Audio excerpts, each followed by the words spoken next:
Welcome back to Interviews. Today we're breaking down episode 9 of Atelier. The episode itself was titled A Nightmare Stained in Black. This episode does something that the show has been quietly building towards. It takes everything warm and cozy about this world and reminds us that underneath all of that, there is real danger. Real danger is present right here. And this episode does it really, really beautifully. Let's get into it. The episode opens with Coco, Tetia, and Richie. And oh god, she's not in the frame, but this is the only frame I could find where everyone was really present. They were basically just practicing magic outside with Kefri as the supervisor. The atmosphere is warm, it's relaxed. The girls are experimenting with spells, making mistakes. Mostly Coco is the one making mistakes. They were just joking around, playing as kids do. It honestly felt like breathing room from everything that's been happening since episode, I want to say 3. When was the dragon? When was the dragon episode? Okay, starting from the dragon episode to here. Yeah, I'll say that's when it's giving us breathing room. Then Coco accidentally pulls an apple tree down on on Kefri's head while she was practicing magic. Rather than getting upset, he calmly explains how she can improve her technique. Then Tetsuya adds that failure is a part of becoming a witch. It's a small moment, but it captures exactly what makes this show special. Magic here is really creative, artistic, and it's personal. It's not like a combat tool like in other magical stories where magic is defined by how strong your mana or your capabilities are. In which art magic is basically an expression of who you are. Depending on who you are, that's the type of magic you are willing to learn. And this episode also reminds me why Tetya is my favorite character. Her only ambition after graduation is to make people happy with her own magic, and that's really it. That's the whole thing that she really wants. If you just think about it, Tetya amongst every one of the characters is, I think, is the one who takes making magic.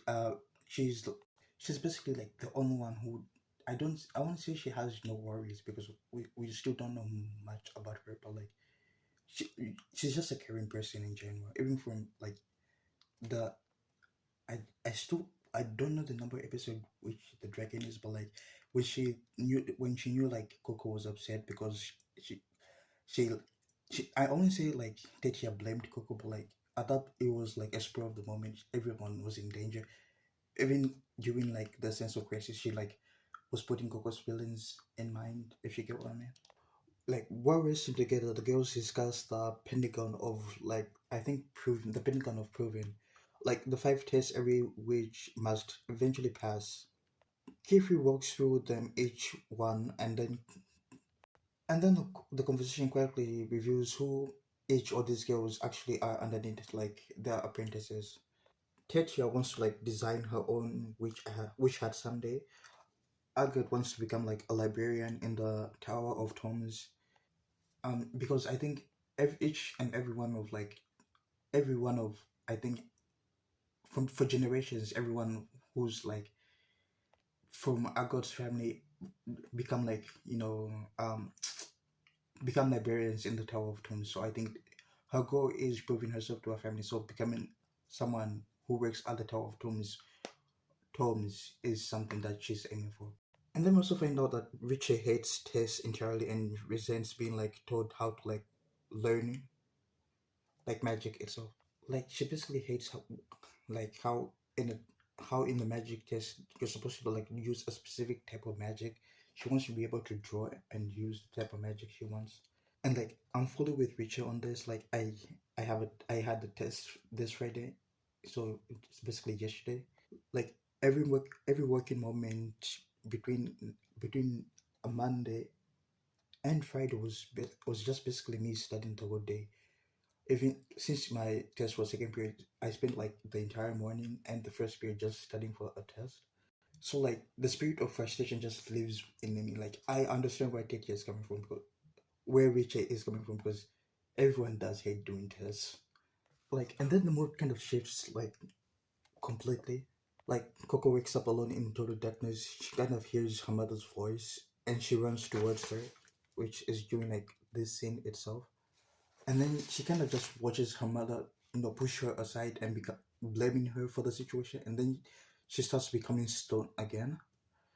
And then she is, and then the nightmare just escalates from there. Like voices of like start like accusing her. Kifri, Agot, and like the others look disappointed. Like they're basically telling her that everything that's happened to this point is her fault, which it's breaking her. And then she ends up falling into like an ocean of black ink while like a brim cap, while the eye, which is this brim cap, just kept like staring at her, who also blamed her as well. And this scene works because it's not just scary, it's like specific. Every fear Coco is drawing in, every fear Coco is drowning in is real. Like failing as a witch, hurting people like she loves. Like I keep saying in this video, the episode of the dragon.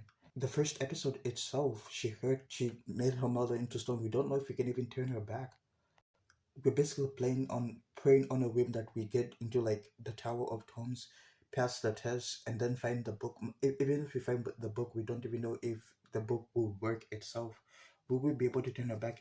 Will we be able to turn her back into normal? We don't know. It's a gamble in itself. Like the black ink imagery isn't like random. It's like a medium she uses to create magic, turned into something that swallows her whole. And underneath all that reminds us like Coco is she is still a child. Like in a span of a single day, she lost her mother, nearly got her friends killed.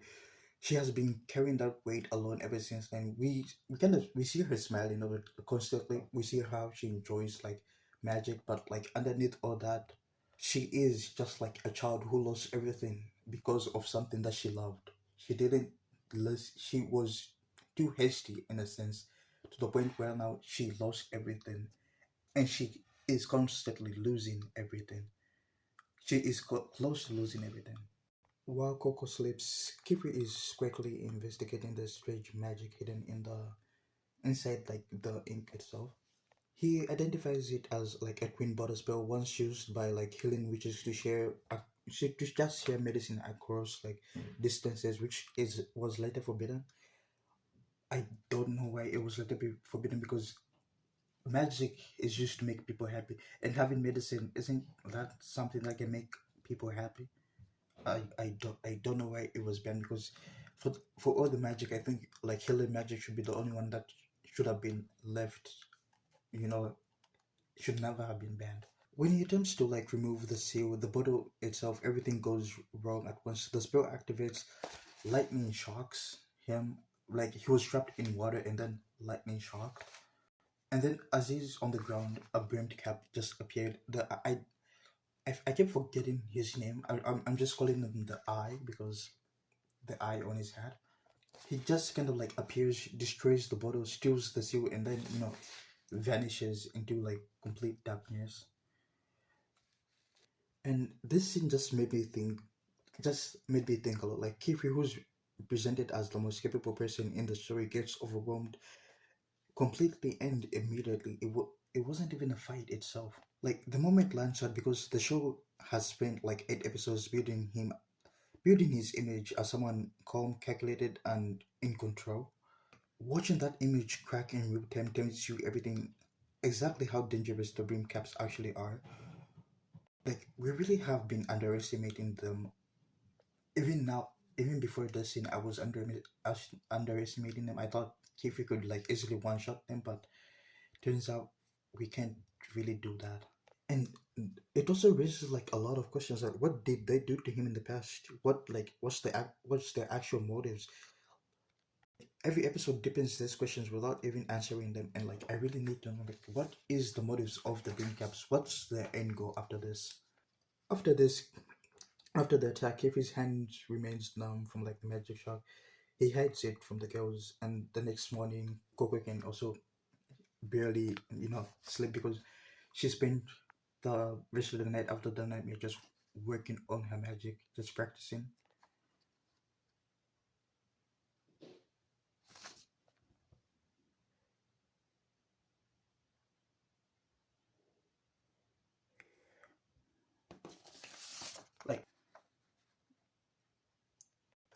One of the emotional highlights of this episode is Coco quietly returning Agot's repaired shoes. Then she kind of like apologizes and just does what Coco does, shows kindness to everyone. There was no announcement, like she didn't even expect gratitude. It was just like a gesture.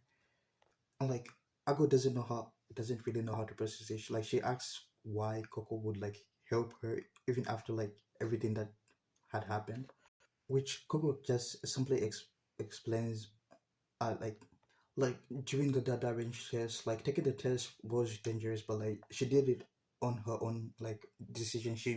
She wanted to prove herself, and she doesn't hold she doesn't hold resentment against like Agot for pushing her to take the test. She also wanted like to push herself in turn. And Agot has no framework for this kind of unexpected kindness. Like you can see her try to like find angles and not she kind of finds angles to rebuttal, but like she has none.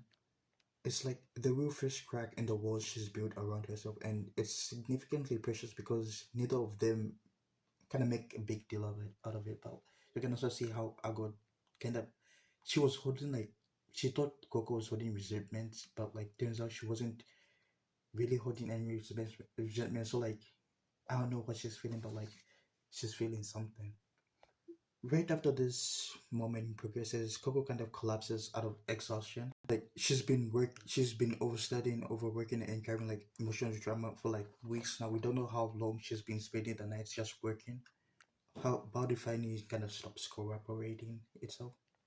And Kefri, the calm, measured, and like always in control, Kefri like kind of panics. He is like immediately rushes Coco to like the tower, to the nearest city. I think they have like a hospital there. Wait, no, I think they do have a hospital there. And my head canon on this is yes, he genuinely like I know he cares about Coco, but like I also think part of him fears that he's losing one of like his leads on the brim caps. Like if something happens to her and he kind of loses his only lead to like the brim caps, which both things are true like simultaneously, and the show is smart enough to leave that ambiguity. It's like up to like the viewers to kind of make their own thoughts on this. On his way to like the hospital, he kind of runs into Terry Tarcha Tar Tarch. Anyway, he runs into him, who guides him through like the city quickly using like shortcuts. But the episode saves the episode kind of saves its very important moments for the very end. Turris. Finally, I remembered how to say his name. Like Turris tells Kefri that he has something important that he needs to like ask him, and the episode kind of cuts.